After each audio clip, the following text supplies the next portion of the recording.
Next example क्या है बेटा, the position of a moving point. एक पॉइंट है, कोई पॉइंट है, ठीक है।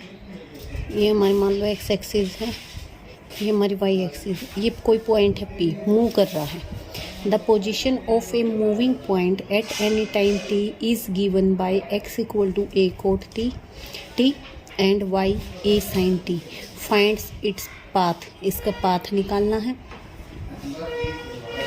वेलोसिटी निकालनी, एक्सेलरेशन निकालना। इक्वेशन क्या गिवन हमारे पास, एक्स वाई की वैल्यू गिवन है, ठीक है। अब देखो हम वेलोसिटी कैसे निकालते हैं, डिफ्रेंशिएट करना पड़ेगा हमें। तो डिफ्रेंशिएट किया हमने विद एक्स इक्वेशन को विद रिस्पेक्ट टू टी और वाई वैल्यू को भी विद रिस्पेक्ट टू टी। तो यहाँ से d x upon D t d Y upon D t आ गया हमारा, ठीक है। Equation of path is obtained by eliminating t between 1 and 2। जो d x upon D t और d Y upon D t है, अगर इसमें से हम टी को रिमूव कर देंगे इन दोनों इक्वेशन से, तो हमारे पास पाथ की इक्वेशन आ जाएगी। अब रिमूव कैसे करेंगे, अगर साइन स्क्वेयर टी हो जाए और कोस स्क्वेयर टी, यानी इन दोनों साइड का स्क्वेयर करके उनको ऐड कर देते हैं। पहले इन दोनों इक्वेशंस का स्क्वेयर करते हैं, फिर उनको ऐड करते हैं, तो आ गया x square plus y square equal to a square. इसलिए इक्वेशन ऑफ पाथ क्या आ गई हमारी, x square plus y square equal to a square. अब मैग्नीट्यूड ऑफ वेलोसिटी क्या होता है, root d x upon D t का square plus d Y upon D t का स्क्वेयर। तो ये वैल्यू पुट की, ये हमारा क्या आ गया, मैग्नीट्यूड ऑफ द वेलोसिटी। अब हमें क्या निकालना था, direction of motion. Direction of motion क्या होती है, टेंजेंट थीटा एंगल बना रहा है, ठीक है। एंगल थीटा है तो हमारा क्या आती है, टेंजेंट थीटा की value d Y upon d x. D Y upon d x, d t से मल्टीप्लाई डिवाइड किया, यहाँ से d Y upon D t और D x upon D t की वैल्यू पुट की इन दोनों इक्वेशन से। तो ये हमारा आ गया direction of the motion makes with x axis के साथ में। अब मैग्नीट्यूड ऑफ वेलोसिटी क्या है, ए है एंड इट्स डायरेक्शन, ए है ना मैग्नीट्यूड ऑफ वेलोसिटी, और डायरेक्शन कौन सा एंगल बना रही है, tangent pi by 2 plus T, that is pi by 2 plus T with x axis. तो अब हम डिफ्रेंशिएट करते हैं इक्वेशन 3 और 4 को। इक्वेशन 3 हमारी क्या है, ये है, ये इक्वेशन 3 है, ये 4 है। इसको फर्दर डिफ्रेंशिएट करते हैं टी के साथ में, क्योंकि हमें एक्सेलरेशन का मैग्नीट्यूड निकालना है, that is D square upon x. हम डबल डॉट से भी डेरिवेटिव को रिप्रेजेंट कर सकते हैं और डबल डैश से भी कर सकते हैं। एक्स डबल डैश भी हो सकता है, वाई डबल डैश और डबल डॉट भी हो सकता है। तो यहाँ से हमारा सेकंड ऑर्डर का डिफ्रेंशिएशन आ गया। मैग्नीट्यूड ऑफ वेलोसिटी क्या होती है, d square x upon D t का square plus d square upon y upon D t का स्क्वेयर और उसका अंडर रूट। ये वैल्यू पुट की, तो ये हमारा क्या आ गया, मैग्नीट्यूड ऑफ एक्सेलरेशन क्या है, वो भी ए ही है, ठीक है। अब आता है एक बार ये देख लो आप पिक्चर, देखो ये एक्स एक्सिस है, ये वाई एक्सिस है, पी कहीं पे पॉइंट है जहाँ पे ए की एक्स कोऑर्डिनेट क्या है, ए कोस थीटा यानी ए कोस टी, यानी एंगल क्या है हमारा, टी एक्स एक्सिस के साथ बन रहा है, और हमारा वाई पॉइंट क्या है, ए साइन टी, ठीक है।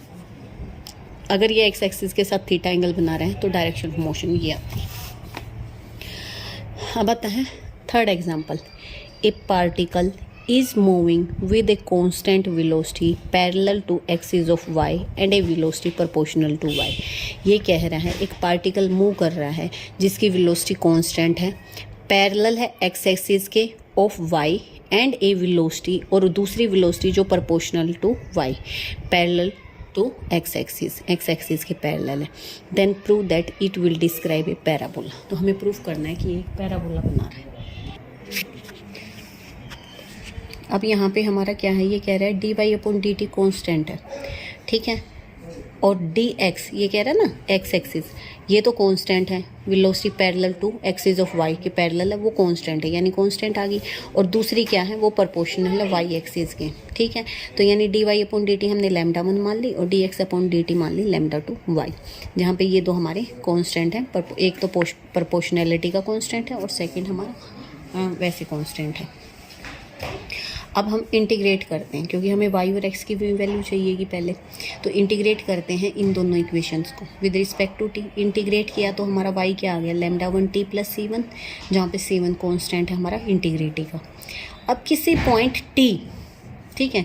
किसी भी पॉइंट टी पे जब इनिशियली हमारा कोई भी पार्टिकल मूव करता है तो टाइम हमारा ज़ीरो होता है। तो अगर टाइम हमारा ज़ीरो है तो ये y की वैल्यू क्या आएगी, ज़ीरो।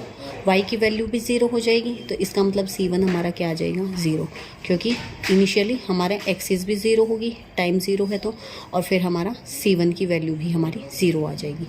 अब इसे ये सारे तीनों वैल्यूज़ इसमें पुट करते हैं तो यहाँ से y आ गया हमारा λ1t। अगर c1 जीरो आ गया तो यहाँ से y λ1t आ गया, ये इक्वेशन थर्ड हो गई। अब ये वैल्यू है जो y की, वो हम सेकंड इक्वेशन में पुट करते हैं। इसमें पुट की तो यहाँ से dx/dt आ गया हमारा क्या, λt, ठीक है, जहाँ पे लैम्डा हमारा λ1 λ2 है, एक कांस्टेंट। अब इसको इंटीग्रेट करते विद रिस्पेक्ट टू t, तो x आ गया हमारा 1/2 λ² प्लस c²। अब ऐसे ही जैसे यहाँ जब पार्टिकल शुरू करता है तो टाइम ज़ीरो था, यानी x से मूव कर रहा था तो x भी ज़ीरो था, तो उस टाइम हमारा कांस्टेंट क्या आ जाएगा, ज़ीरो आ जाएगा। अब c2 की वैल्यू इसमें पुट करते तो यहाँ से हमारा x आ गया। Now we can eliminate t। अब t को हम एलिमिनेट कर सकते हैं इस इक्वेशन से और इस इक्वेशन से। यहाँ y है और यहाँ पे x की वैल्यू है। इन दोनों इक्वेशन से हमने t को एलिमिनेट करने के लिए क्या किया, फ्रॉम 3 से हमने t की वैल्यू निकाली और फिर हमने फोर्थ में पुट की। तो यहाँ से x हमारा और y के बीच हमारा क्या रिलेशन आ गया, x² = lx, जहाँ पे l क्या है, हमारा कांस्टेंट है। और ये किसकी इक्वेशन बनती है, हमारी पैराबोला की। इसलिए जो पार्टिकल हमारा मूव कर रहा था वो क्या है, एक पैराबोलिक। ठीक है बेटा, ये एक्सरसाइज आप लोग ट्राई कर लेना एक बार। 1.1 एक्सरसाइज ट्राई कर लेना।